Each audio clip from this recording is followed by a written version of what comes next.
Danas želim da vam pokažem jednu aroidnu biljku, a o kojoj se biljci radi, pogledajte u nastavku videa.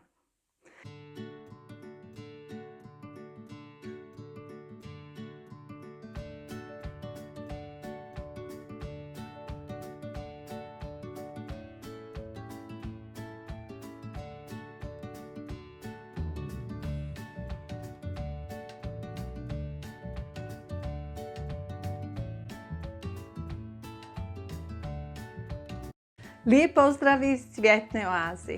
Današnja tema je Philodendron Pink Princess. Ova biljka pripada podfamiliji aroida, a toj podfamiliji pripada 2670 vrsta i 70 rodova. Znači, to je jedna ogromna podfamilija. Filodendroni su biljke prašume, ali nisu sve aroidne biljke iz prašume. Kad određujemo kakve uslove voli neka biljka, obično pogledamo gdje ona živi, gdje je prirodno stanište i na osnovu tog odredimo kako mi treba da je njegujemo. Znači, filodendroni su biljke prašume, tu je vlažan zrak, biljke trebaju svjetlo, ali ne direktno sunce. Zemlja za filodendrone treba biti propusna. Znači, onu zemlju koju kupite u zemlju za cvijeće, dobro je staviti ili recimo malo perlita, jedan dio perlita, jedan dio tun. To je ono kao što je cigla, ali naravno da nema one oštre ivice, nego onako okruglasto, jer oštre ivice prilikom rasta korijena, oštre ivice mogu oštetiti taj korijen. I možete dodati jedan dio zemlje za orhideje. Znači, tu mješavinu posadite filodendron i vodite računa da zemlja nije nikad ni presuha, ni premokra. Znači, zemlja treba biti malo vlažna i u takvoj zemlji filodendroni obično najbolje rastu. Jedino na što morate zaista obratiti pažnju, to jest voditi računa o tom da vam ne dođu one crne mušice koje ulaze u vlažnu zemlju. U suhu neće, u vlažnu zemlju polažu jaja iz kojih se obrazuju larve i te larve jedu korijen biljke. Da bi onda vremenom postale mušice, izišle vani i opet idu u zemlju, opet polažu jaja i taj krug se uvijek nastavlja i to je problem što se tiče filodendrona i ostalih kućnih biljaka, sobnih biljaka koje tokom zime moraju imati vlažnu zemlju. Što se tiče tih crnih mušica, jedino rješenje za suzbijanje i uništavanje su nematode.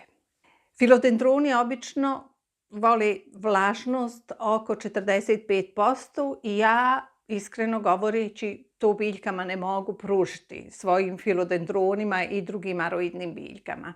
To je kod mene isto problem, tako da ja, kao što sam rekla, zimi imam problem sa suhim zrakom i imam problem s tim mušicama.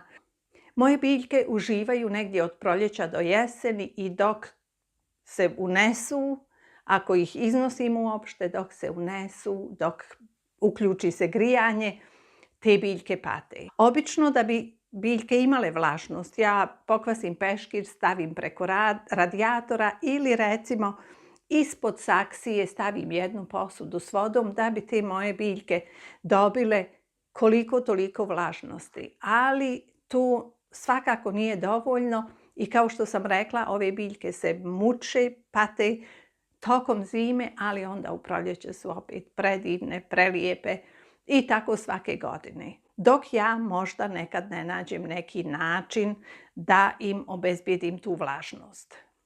Tu vlažnost i možemo obezbijediti naravno ako imamo one staklene vitrine u kojima je uvijek konstantna visoka vlažnost. Ili recimo ko ima zimsku baštu. I to je idealno rješenje. Nažalost, ja nemam ni jedno ni drugo. Znači, vlažnost zraka treba biti negdje oko 45%. Može i manje, ali ne baš da je sasvim suh zrak. Problem kod ovog filodendrona da ne podnosi baš ni špricanje. Drugi filodendroni da, ali Pink Princess ne. Što se tiče ovog Philodendrona Pink Princess. Zašto se zove Pink Princess?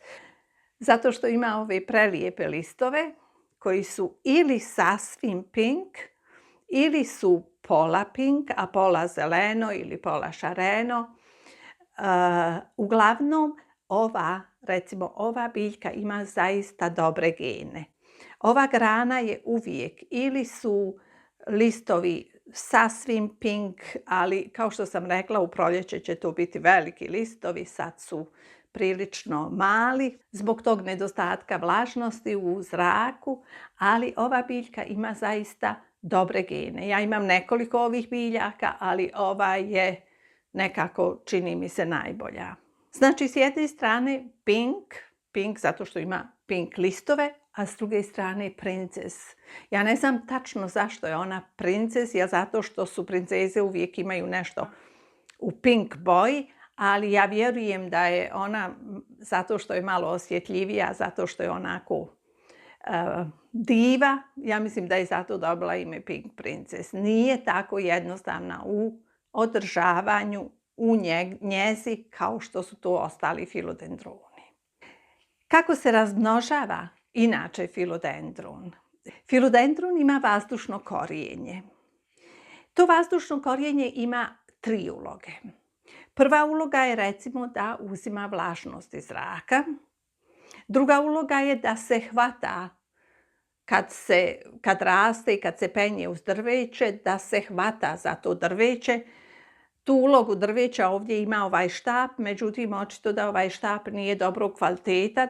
Nedavno sam ja promijenila te štapove i ove sam stavila, ne vidim da se nešto kači, ali ne znam tačno.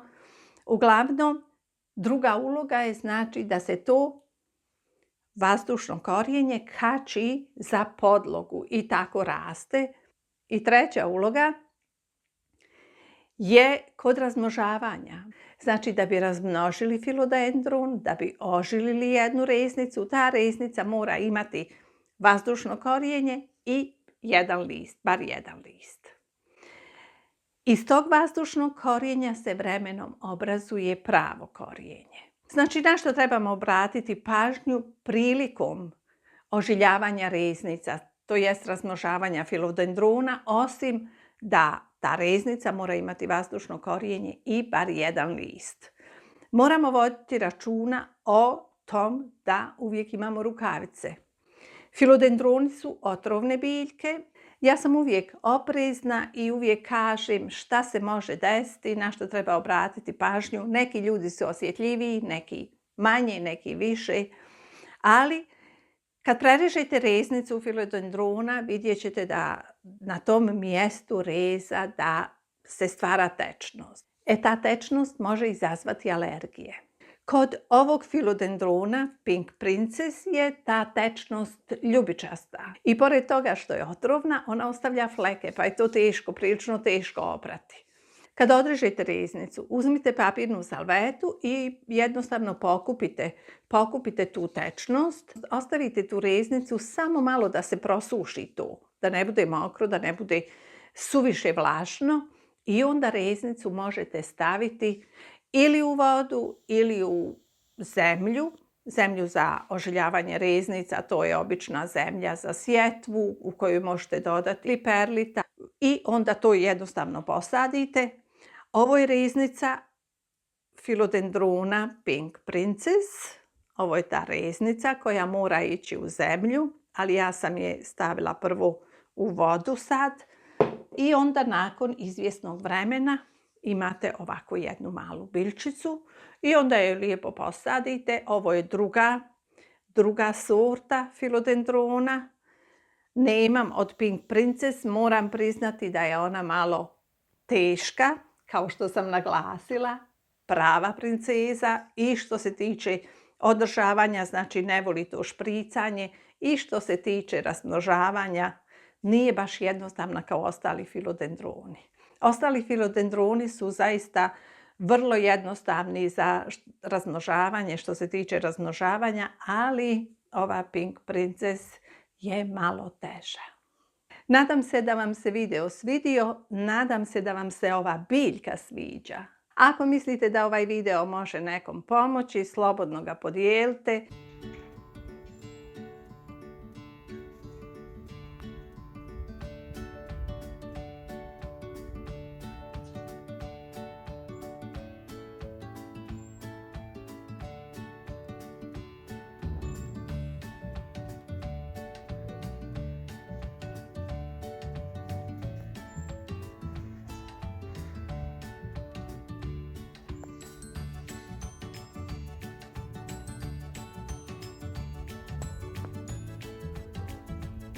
To je bilo sve za ovaj put.